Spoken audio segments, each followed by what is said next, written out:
Autre information qui concerne la lutte contre le coronavirus, ce sont les tests salivaires qui, on le sait depuis aujourd'hui, pourront être utilisés, mais uniquement chez les personnes présentant des symptômes. Et c'est important de le préciser. C'est en tout cas la Haute Autorité de Santé qui a donc rendu son feu vert ce vendredi. Écoutez.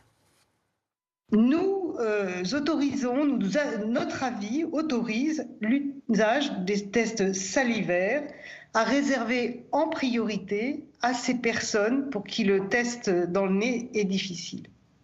Attention, cet avis favorable à l'utilisation et au remboursement des tests salivaires n'est aujourd'hui validé que pour la technique PCR. Alors, il faut me décrypter cette phrase, Christophe Rapp, parce que très sincèrement, j'ai fait exprès de la jouer sur ce plateau parce qu'on ne comprend pas. Et je pense que c'est très important qu'on comprenne pour qui sont ces tests, comment ça va marcher et quel sera le délai pour avoir le résultat. Voilà. Alors les tests salivaires, c'est comme la RT-PCR, ça cherche le génome du virus. L'avantage, c'est le prélèvement. Le prélèvement est salivaire, donc on n'a plus le prélèvement nasopharyngé douloureux avec les couvillons et ça mobilise moins de personnel. Donc j'ai quoi? J'ai un petit bout de papier, je crache dessus? On a un petit dispositif, on peut faire un crachat salivaire ou avec une petite pipette, on va aspirer la salive. Et ensuite, on apporte ce petit tube directement au laboratoire. On peut envisager de faire un auto-prélèvement à la maison ou au cabinet du médecin. Donc ça supprime l'étape d'avoir un technicien de laboratoire qui fait un prélèvement. Donc ça va faire gagner du temps dans les files d'attente.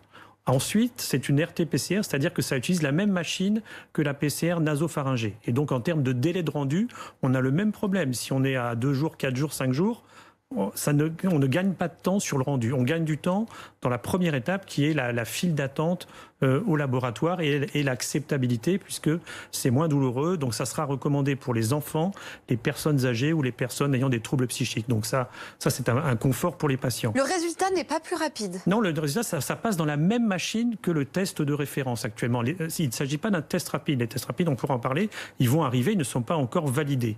Donc c'est pas un test rapide, c'est une méthode alternative plus acceptable pour certains groupes, surtout en réalité les enfants. Donc même délai de rendu. Donc à tous ceux qui se rendent devant les laboratoires en ce moment et qui attendent 3 à 5 heures, vous leur dites arrêtez tout, faites des tests salivaires. Ça peut remplacer le test PCR. Le test salivaire peut remplacer le test PCR. Oui, chez les personnes symptomatiques. Voilà, et c'est quand même une nuance Donc là, importante. c'est très important parce que c'est une nuance. C'est pas du tout efficace chez les asymptomatiques. La performance, la sensibilité pour détecter le virus n'est pas bonne. Chez les asymptomatiques, vous loupez 3 cas sur 4. Donc c'est pour les personnes symptomatiques. Donc ça aussi, ça vient illustrer aussi un autre problème qui est la médicalisation de la prise en charge. Là, on a dit tout le monde se dépiste, c'est la République du dépistage. Mais en réalité, le vrai problème, c'est que c'est toujours mieux d'être conseillé par un médecin. Parce que le médecin, lui, il va voir si les symptômes allégués ont un rapport avec le Covid ou pas. Et donc, au départ, moi, je fais partie des gens qui pensaient que l'ordonnance était peut-être sans doute mieux parce qu'elle va cibler. La priorité maintenant, c'est cibler les gens qui peuvent contaminer les autres. Donc, les malades et les contacts des malades, parce que c'est eux qui drivent l'épidémie. Donc ça va un peu désengorger les laboratoires, mais ça peut aider. Dans une certaine mesure. Ce n'est pas encore le test rapide que l'on attend qui finira par arriver.